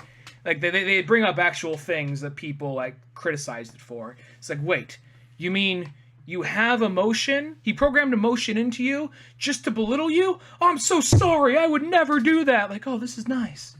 Yeah, I know. I like those kind of things like that. Or there's even like just quick little like visual bits, like because what ends up happening is, spoiler alert, Sonic beats Metal, and what they do essentially is. And it's kind of like, it's deeper than it had to go. It didn't have to do this, and granted, it's probably setting stuff up for later down the line, but I think it's, like, deeper than most of, like, what you'd say kid's book would do. Sonic goes up like, hey, man, look, Robotnik isn't who he used to be. He's a nice guy. He listens to the Grateful Dead now. And the Empire crashed. What are you going to do? What are you going to do? And then he swipes at him. He can't do nothing. He's like, hey man, look, we're compassionate, but we're not stupid. We disabled all your weapons and all your fighting abilities. So, I'm just saying, we don't got to be friends, but you want to give peace a chance. Do you want to take a stab at this? And then he slaps Sonic's hand. He's like, fucking dick, and he flies out the room. And then... Which I love how, like, Sonic's like, you know, you can see Tails is probably like, Sonic, you stupid fuck. Like, you just let Metal Sonic... Like, literally, he was fucking dead. You know what I mean? Like, we didn't have to turn him back on. We could have just fucking buried him outside and whatnot like that. But no, you want him to... You wanted this fucking robot to have, like, a fucking, you know, a 15th chance by this point. And what's the first thing that Metal Sonic does? And Sonic's like, hey, he's just probably gonna go off and, like, fucking party on the other side of Mobius. I mean, what's the big deal, Tails? Come on, like, dude, like, you know... Let him go out and get some cocaine or something like that. He just needs to, you know, let some steam off, bro. And stuff. No, what Metal Sonic flies right back to fucking Dr. Robotnik, and fucking Dr. Robotnik's the Mr. Tinkerer. He sees Metal Sonic, he has a fucking, like, non-flashback to Sonic CD. He's like, oh, my child, I remember creating you. And then just, like, boom, turns right back into Dr. Robotnik, being like, fucking Sonic, just... Yeah, I mean, I know the logic behind it is dumb, but at the same time, I guess they're probably aiming at older Sonic fans with a lot of this, but I think they're also trying to keep it like, oh, we'll just give it an open perspective, and plus, you got to create a line for later or a plot point for later to come back full circle. Yeah, well, I'm not saying it's necessarily like a bad way to get. I mean, like, you got to get Robotnik back at some point, you know what I mean? But it is as one of those ones you just look at like, dude, Sonic just fucked up severely. Like it's almost like one of those ones. I feel like in this book, like, Sonic's almost portrayed as the guy who's like, dude, you know what? We probably would have so much less problems if it. I mean, I know Sonic saves the day, but I think he creates 3 times more of the problems, you know, along the way. He's kind of like Tony Stark. He just keeps on creating his own villains, really. Yeah, exactly. It all started when he ran by it's when he ran by that old guy that worked at a mechanic shop, made fun of his weight. Then from that day forward, he decided he was going to be a mad genius, and here we are now.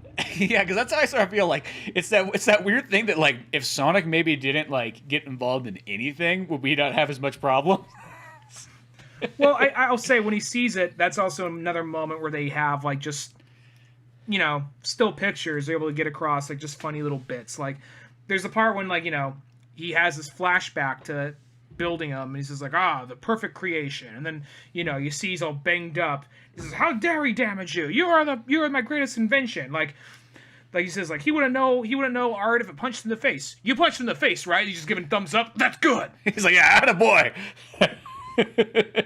No, it's like I like all that stuff and so on. I just like always like he has that love for fucking Metal Sonic. Like he's like repairing him and putting him back together and whatnot. Being like, it's my first child. You always love your firstborn son. Well, say for his, you know, because the thing about Robotnik and the games always did this, and I think the Ian Flynn's really good about taking certain bits and certain things from the game and expanding on it. Like, I really think that this book, like every other thing from Sonic, can learn from this book series, really. And there's even like a part where they dig a little deeper into Eggman in the way you don't expect. There's a part I think the last issue of this arc where Sonic is kind of interacting with almost everybody on the team, thanking them and kind of just giving everyone a moment. At some part, he has like a really good, quick scene with Rouge, and it's not so much like a deep scene or anything, but Rouge was always just kind of like a whatever character to me. Just like, okay, whatever. She's just be the sex appeal character for furries out there. But I don't know. She's kind of like, you know, quick-witted without trying to lean too hard into like.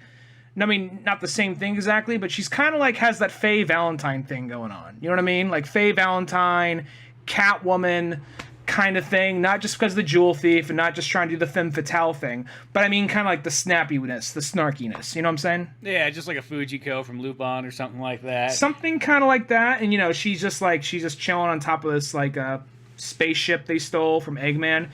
And it's literally a fold-out chair from Sonic Adventure when you're going around the egg carrier. Yeah, exactly. And she's just, I like too. She's like, or Sonic says something like, he's like, where the hell did you get that fold-out chair? It's like, it's in Eggman's like workout room. He's like, that guy works out. He should be like, yo, you wouldn't believe, but he's got a fucking cardio regime like out of this world. And I like how Sonic's just like, and you think you know a guy. Exactly, and like that right there, because I think it's a good like interaction between the two of them. But the idea that, like, you know what? I mean, I don't think he's digging this deep. And I'm sure other Sonic fans have said it. But it's like, if you play Sonic Adventure 2 and you know, if you go to the little Chow Garden as Robotnik, and he's running around with regular foot, he runs at the same speed as Sonic. There's just no loops to get enough momentum or anything like that. So I think it might be kind of it just might be a reference to that, or it's just, you know, either way, I think it's just a fun, because you saw like a swimming pool and some workout machine stuff in there, I think. Yeah, you did. I know that just because I remember just running through it recently. But yeah, no, that's a great moment there. I actually really like Rouge nowadays too. That's another. It's kind of like in the same category as you would say Silver. Like I think that's another character that got kind of fully developed.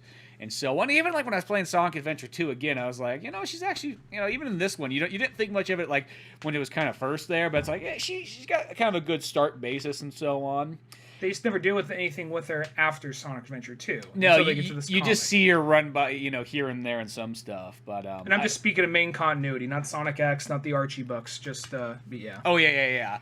But I love how like fucking there's this scene where like Knuckles, like this goes back a little bit farther, but when he's literally got that Chaos Emerald out and he's fucking laying on it, it looks like he's literally just about ready to he's like going down, he's like, this is the greatest feeling ever. Like, surprised he's not just fucking like just covered in fucking jizz like Randy from South Park. Like he inserted the emerald and just jizzed all over himself, just laid there like, ugh.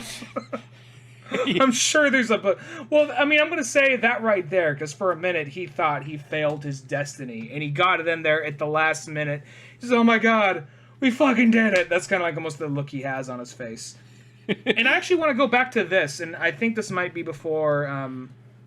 So, when we first get this just shows the level of detail that this team has. When you see Angel Island, because a lot of people forget Sonic 3. I mean, I know the continuity and stuff changes all the time, but in Sonic 3, majority of that, if not all of that, is meant to take place on Angel Island. Well, Sonic 3 through Sonic and Knuckles. And the thing about that is, you know, in later games, Angel Island is just like a small little floating rock with a shrine on it. So it kind of varies depending on which game you're playing.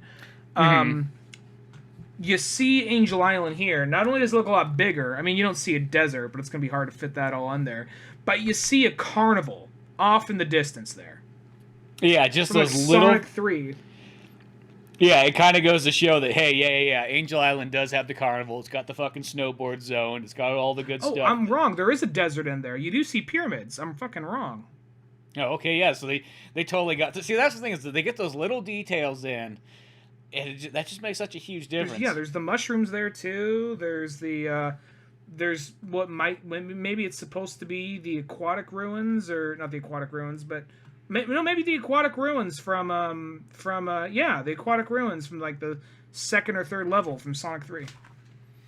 Yeah, exactly. So yeah, it does have all that kind of stuff there. You can see everything. That is kind of neat. This motherfucker pays attention. Yeah, get those fucking details going there. But yeah, so because that's almost like the whole point. I mean, if you watch like the opening cutscene to Sonic, 3, what's he doing? He's fucking flying in, with Tails to go like. To fucking Angel Island, be like, oh, I gotta fly across the ocean for this shit. Yeah, good thing it's good.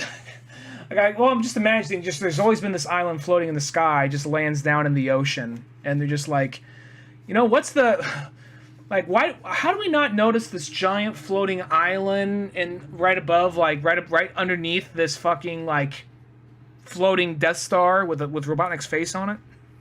Yeah, exactly. Well, I guess there probably wasn't a death egg there to notice until. I'm sorry, I wasn't noticing the island because I was looking at Robotnik's fucking face in the sky, looking back at me like it's fucking Majora's Mask. He's like, yeah, well, it looks like effort to get up there. I mean, fuck, it's Elysium up there or some shit like that. Like, just don't fucking deal with it. Tails can't fly that fucking high yet. He didn't build a fucking, plane, so until we got the tornado, no way we're getting there. Tornadoes affect Sonic? Shut the fuck up, Tails. Yeah, exactly. I'll deal with the problem when it comes down here to me. I even love like when it gets kind of like when Sonic's doing the thing where he's doing like I'm gonna go check up on everybody, and he runs up to Knuckles and Knuckles just fucking sitting out there like laying on top of the emerald, and he's got this look on his face like, oh, that fuck's back again. You know what I mean? Like, what problems has he caused this fucking time and whatnot? And Sonic's like, yo, dude, aren't you like commander in chief or whatever? And Knuckles just like, yeah. Fucking forgot I signed that contract. Well, fuck it, I ain't coming into work tomorrow. You can tell Amy that. Disbanded. Yeah, fucking disbanded. Whatever. It's fucking done. Life's back to normal. Fucking, you didn't release Metal Sonic back into the wild, did you? No, I didn't. Okay, good. Well, then, no problem, right? Yeah. Get the fuck off my island. Yeah, I like how this whole scene, because the thing about Knuckles is they're past kind of like the rivalry stage. Like, they had the rivalry. They're past it.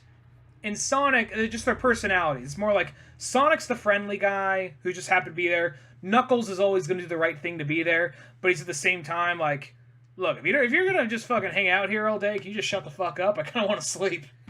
Yeah, exactly. It's just been like, would you stop fucking playing that Extreme 2 fucking album? Like, just, And then I like how, like, when it gets back to fucking, like, Sonic beats up of Amy, and this is, like, where it gets back to, like, that Chaotix part or whatnot. But at first it's just like, hey, Amy, what you doing? She's like, oh, well, I got a lot of work that we got to get done as a team and so on like that. And, I'm just kind of writing down, like, what everything needs to be taken care of. Oh, yeah, by the way, Knuckles said he's not fucking coming into work tomorrow, and, he's disbanding everything. So, you got nobody to work with. I guess, Amy, you're doing it all. Later! I will say, out of context, though, this image when, like, the Chaotix walk in, like, if you just lose the word bubbles and you don't know the history here, because Vector always has that constant kind of like, I'm hungry for something kind of look, So he's walking in with his arms out. It's getting kind of darker. SBO never smiles. Charming. He's like, the fuck's going on, guys? Like, if you don't know their personalities. And then you look even at like Amy's face, she just has that like, oh shit, what's this? And Sonic's just like, it can't be good. And then you just cut to like fucking Vector rubbing his fingers together. And Charmy's just like, yeah, we're gonna fuck something. SBO's like, if we must. Sonic's like, later, bam. And she's just fucking cornered there in the background. They're all fucking, Sonic's just running out of there, and she's just all dark. Well, there's just these, like, three, like, once again, you don't know who these guys are. It just looks like three hooligans fucking staring her down. Fucking just Sonic leaves it there and whatnot, and then he goes... Hashtag me too, it's not my problem, bam. Yeah. That's like the one thing is Amy just represents, I feel like, she represents like, okay, everything's going to have an order and a balance, and I'm going to make sure, things to run together, but like realistically, Sonic and Knuckles are like just two delinquents that you could not tie down. Well, at the same time, it's almost like she's like that. It's like those kind of when you see those movies where it's like, oh, this woman's going to change this man and really, set him straight, but it's like, you can't tie me down. Can't cage a wild wolf. Well, I mean, they said that like Sonic was like lightly inspired by Bill Clinton, so there you go. Yeah, exactly. Sorry, Hillary. Wow, you can't bring me in. I am what I am. Oh, I just picture Bill Clinton just fucking running out of the White House like full Sonic the Hedgehog. With his arms behind his back. He's got like a suit on and he's just lacing up these red shoes as he's saying. Just fucking takes off like. There's a fucking Naruto running through the office. DC just like goes by it, collects some rings.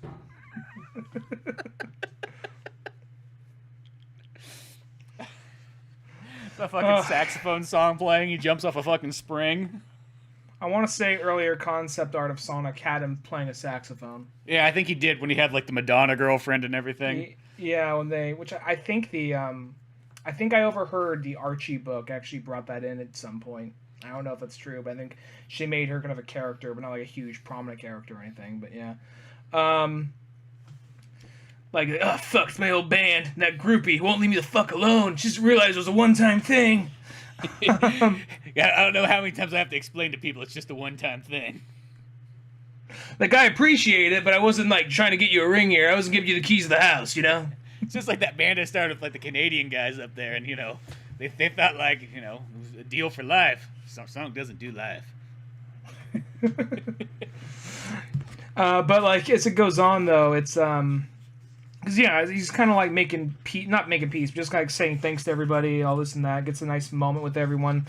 I think that all these kind of get it across pretty well. His relationship and not just kind of like their perspective on him, but more of just kind of like how they all bounce off each other. Like I think that, in all honesty, let's just say that this first arc, like you amped up the drama a little bit, maybe added like in this whole first arc, if you made that into a movie and some parents had to take their kids to see it, I think at the end of it they wouldn't be like in love with it, like, oh, you know what, that was better than I thought it would be. It was kind of clever, more wittier than I expected it to be. Well, that's the thing, is you literally could almost just take these 3 graphic novels together and make a solid like hour and a half, 2 hour long movie, however you felt like you wanted to kind of go with it. And it would be like super dialed in. Or I even feel like shit, like if they just kind of went to make another Sonic video game, if they made it even like, say like it kind of had similar gameplay, I guess you would say, to like Forces. It's literally just get these guys that kind of put together the story and everything and just have it like, boom, be all there. I mean, without kind of speaking on individual scenes or without individual like exact moments, we kind of summed up this whole book. It's a big battle. Robotnik gets turned back into Robotnik. Mm-hmm. And then he has a moment talking to everybody, and Robotnik has some evil genius plan ready to go. Beyond that, it's all a lot of these smaller moments, but these smaller moments are really noticeable, and the action that happens throughout it's really good. There's something you were mentioning. I was leading with this. What were you saying again, dude? Sorry. About Sonic Forces or whatever. Sonic I guess for like the next game. I think what they're gonna do. This is just me speculating, you know. I think Sega has realized how actually... I mean, I think they realize, you know, if we throw Sonic on a t-shirt, on a coffee mug, it's going to sell. But I think they just realize how much more marketable Sonic can be if you actually give a shit. Because that movie did really good. It was one of the highest grossing movies that came out this year, or last year. Yeah. And and right now he's kind of having a comeback. Sonic Mania got good reviews, and I think they're looking into that. And they're going to be coming with another Sonic game this year because he's turning 30. But at the same time, they're being very hush-hush about it. So maybe they're actually taking their time. And then on top of that, they have a Netflix Sonic show coming out. Is it animated? It's CG animated. Yeah. Well, I mean, that's what Sonic Boom was CG as well. Yeah, but apparently, the way they describe it, they haven't gone into it. And they haven't said... I don't think they said writers yet. I don't think they did. But they said that the description... It almost sounds kind of like the Into the Spider-Verse of Sonic, sort of. So it's going to kind of mix-match probably like, in a sense, the way that... Which is always kind of weird, because I always look at Sonic as one continual long story. But, like, I know sometimes some people like to split up the Genesis era and the Adventure kind of era into 2 different ones, / I guess if you want to get really, like, into the Sonic-verse, you would have the Saturday morning cartoon era. You could literally have... Sonic Underground. Sonic Underground, yeah. And then you could almost have, like... I guess you basically you could have classic Sonic, modern Sonic, because they want to say there's 2 different continuities now for some reason, just to make it more complicated. I always think that's fucking stupid. In my book, it's always going to be Sonic 1.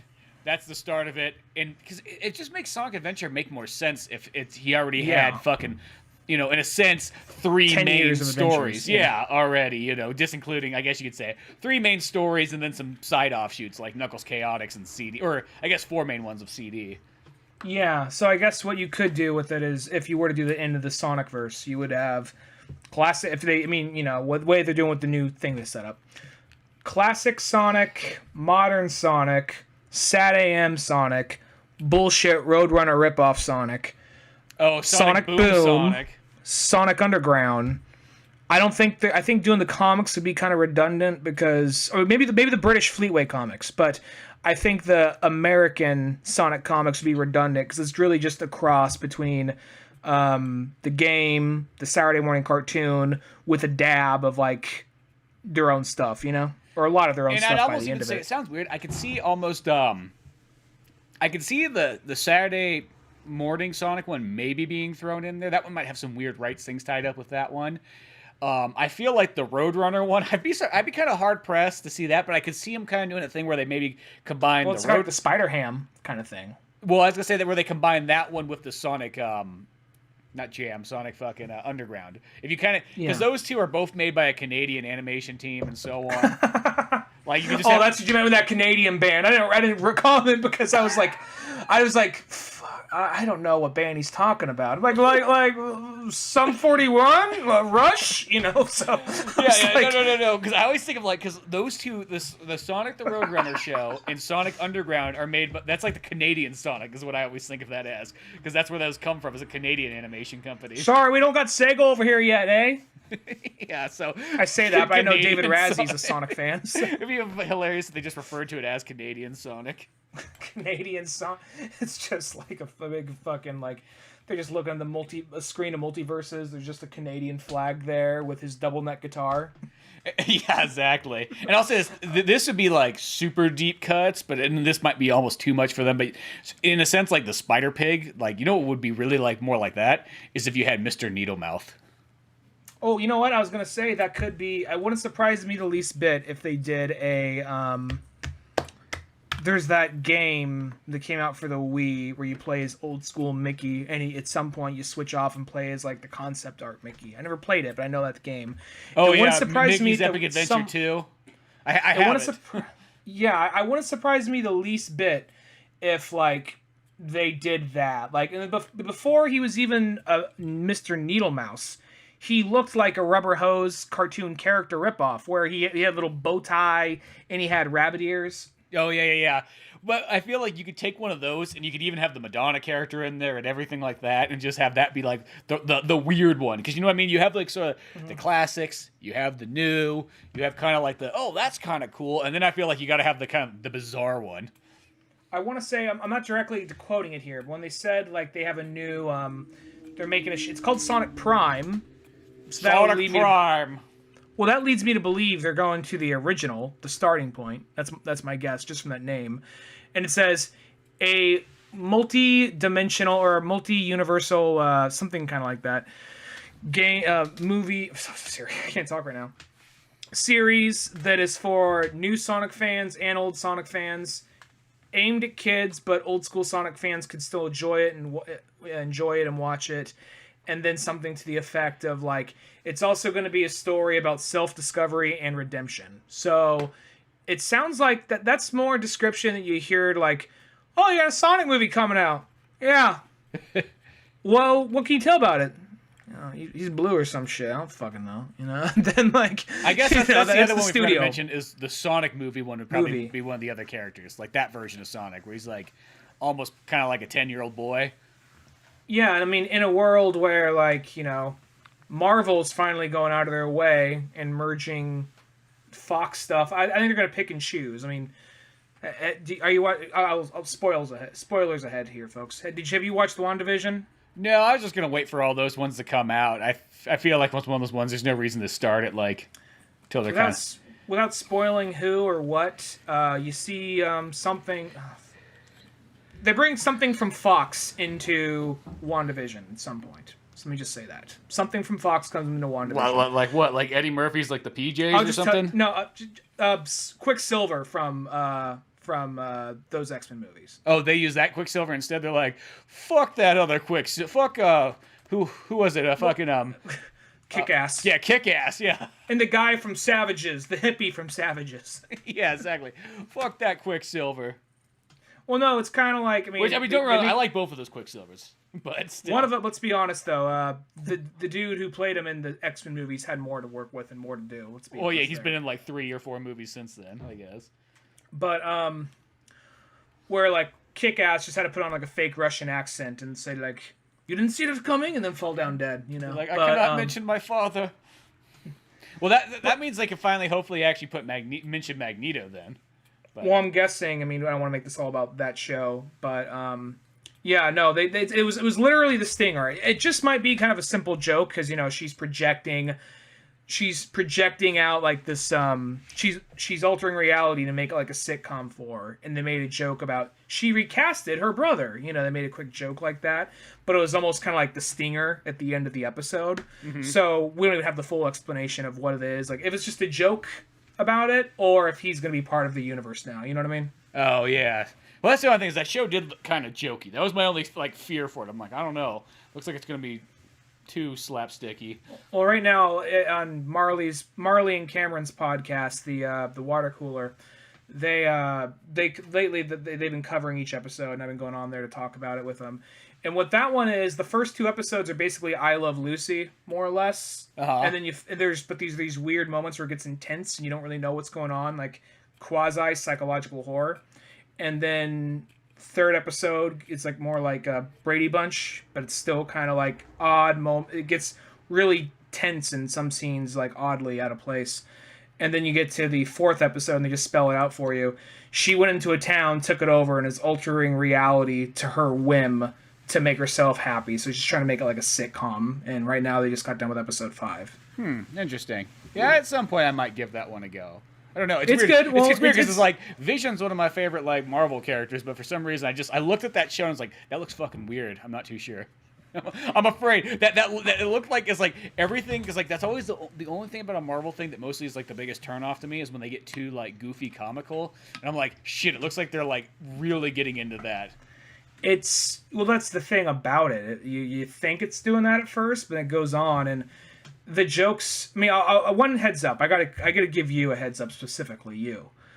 Once we cut to what's going on outside the bubble, outside the little like the town she's invaded, and we see like they bring sword in instead of shield.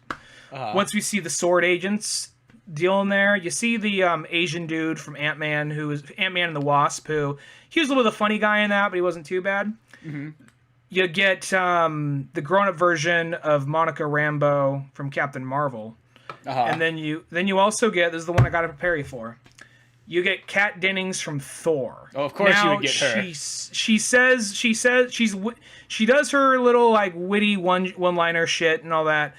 It's not nearly as aggressive or as as stupid as it is in Thor 1 and Thor 2. And sadly, it's not that she's a bad actress. It's just God. She's good. She's just fucking obnoxious as fuck in those Thor movies. Yeah, she's beyond that. She's good, but and I like those Thor movies actually more than a lot of the other ones. So go figure. Yeah.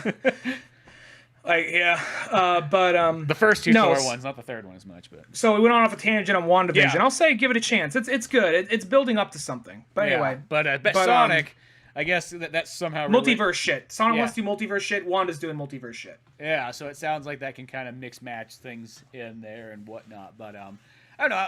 I'm kind of down for anything Sonic. I've kind of come to the conclusion like I pretty much like just about anything the Sonic the fucking Hedgehog's in. It doesn't matter. I mean, not everything's perfect, but like I can still have fun with pretty much any of the games. I don't think there's a single game that I can't have at least somewhat fun with.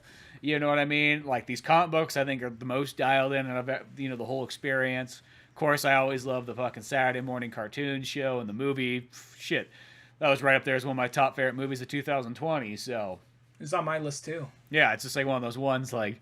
And they're already scouting locations for the second one. Hopefully this is just a good, I know it's something we've talked about probably in the entire existence of our kind of podcast, but I hopefully hope this is finally where Sega's going to kind of get back in the groove. You know what I mean? It's been, in a sense, it's been about, Sega still had good stuff in the early 2000s, but like in the last, like, let's just say about 10 years plus, it's been kind of one of those ones. There just hasn't been copious amounts of Sega stuff, and they haven't really used a lot of their old properties. Well, I feel like it comes in waves with Sega. Like they'll be like, "It's the year of Sonic," and Sonic 06. Like, I don't know. Well, that was kind of like the ending era of like Sega stuff, because like it would come like in waves. Then when we were coming up on like year 20 or 25 of Sonic with Sonic Mania, or is it 25th? It's 25th this year. 20th with Sonic Mania and Sonic Forces. So they're like, get ready!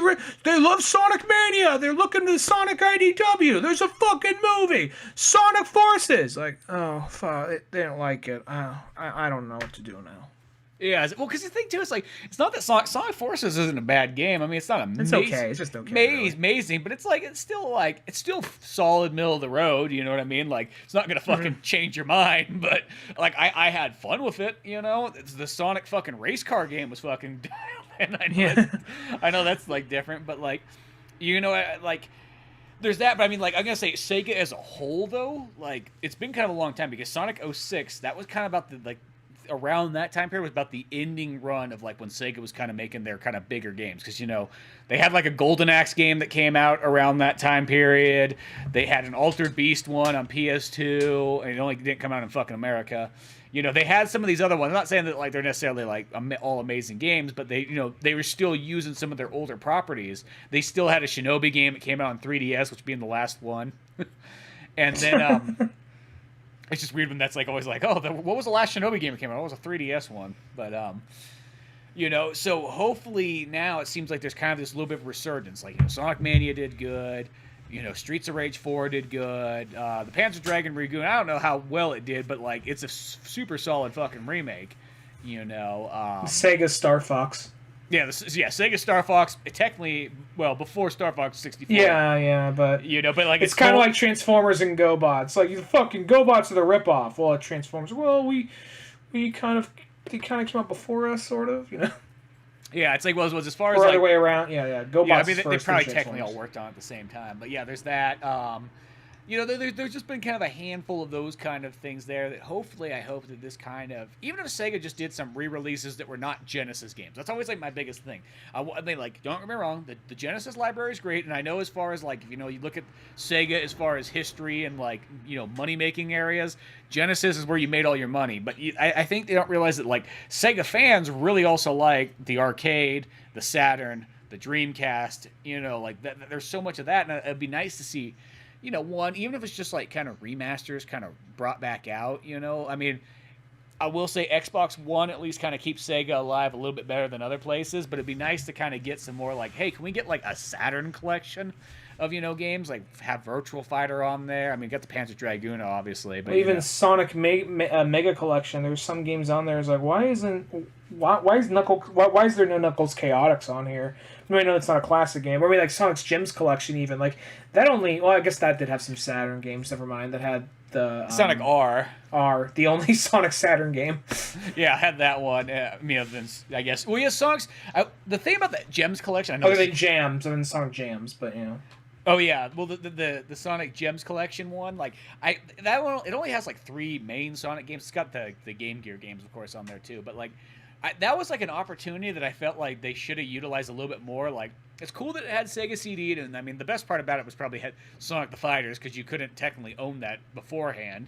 And then there's only so many of those cabinets. Yeah, and then you got Sonic R. It's like that's a cool collection, but like if you're gonna have a Gems collection, that would have been the most ideal place to put Sonic's Chaotix or Knuckles Chaotix for one, and then there's a couple other ones that I think that would have been kind of neat if they would have thrown those on that Gems one too. I mean, I know it's like this is going back to a game that came out like 15 years plus ago, but you could have had that Sonic fucking arcade game that I know that they always say like, the reason why we can't use it with the rollerball thing. Yeah, they're always like, trackball. I'm like, you get a fucking nerd with a computer in a room, he'll figure it fucking out. Like shit, like come on, don't give me that trackball like fucking lazy ass excuse. Well, I always thought, going back to that, I always thought that was Mighty. I thought Mighty's first game was Chaotix, and they was like, let's use a random oddball character for this arcade game. But his first game he appeared in was that arcade game, as well as that was the one game that Ray was in up until Mania. Yeah, exactly. There's another Sonic game is just drawing a blank on me, but like I just felt like one where he's in a cop car, like, hey kids, this is how the police force works, or whatever the fuck. Oh yeah, there's a space shooter one. Oh no, now I was remembering like.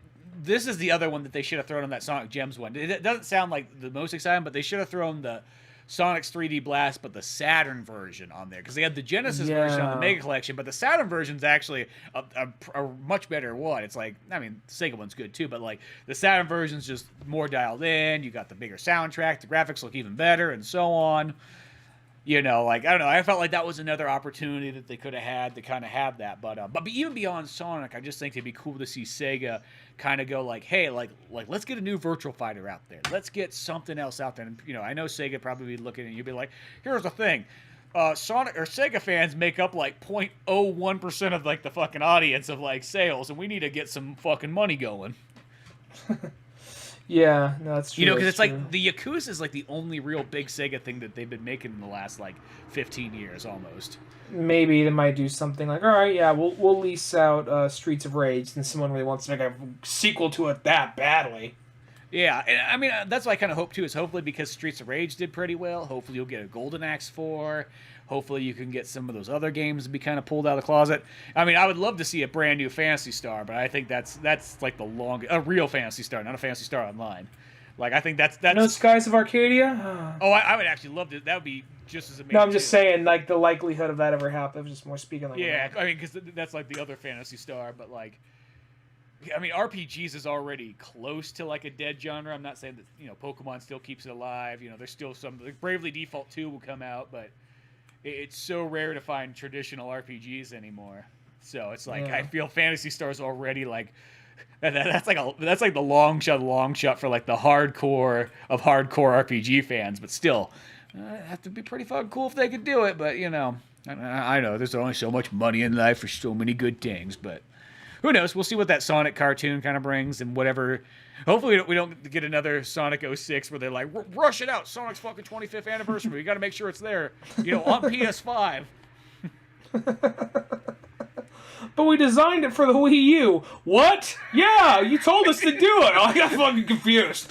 Just port it over to the PS5. Like, it doesn't work that way. Upscale it to 4K. I don't know how it fucking works. You figure it out. You're the fucking nerds I pay for. Why was it? He just double takes like, why on the Wii U? Why on the Wii U? We kept on asking you that, but you said you couldn't be bothered. So we just kept working on it, you know, like you said. Fuck, well, this isn't the way I envisioned Sonic Adventure 3, but we gotta make a deadline. Yeah. You know. So, I don't know. Hopefully something kind of cool comes out of that, because I'm always down for some more Sonic. You know, doesn't matter, good, bad, or ugly. Something Sonic-wise, sure, I'll take it. Same thing here. No, I'm going to say this, going back to this book.